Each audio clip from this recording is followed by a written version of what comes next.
اس میں ہم اس پہلو کو بھی نظر انداز نہیں کر سکتے کہ امریکہ یا مغربی دنیا اس کا نظریہ کیا ہے اس وقت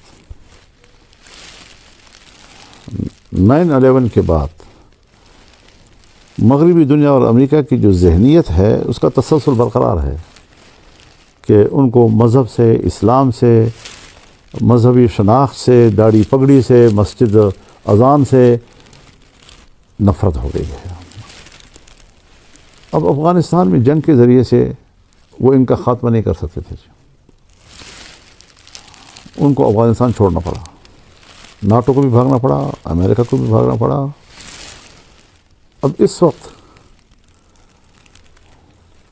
اگر پاکستان افغانستان میں کارروائی کرتا ہے تو دنیا میں تاثر یہی جائے گا کہ امریکہ اور مغربی دنیا افغانستان میں امارت اسلامیہ کے قیام کو برداشت نہیں کر سکی، تو پاکستان جو ہے وہ اب وہاں پر فوجی کارروائی کے لیے تیار ہو گیا ہے۔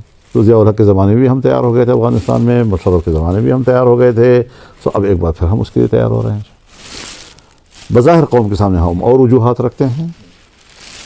اگر آپ پاکستان کے اندر دہشت گردی کی وجہ سے افغانستان سے شکایت کر رہے ہیں تو پاکستان کے اندر کی دہشت گردی کو ختم کرو، اس میں آپ کو کس نے روکا ہے؟ یہ تو آپ کا داخلی معاملہ بنتا ہے جی۔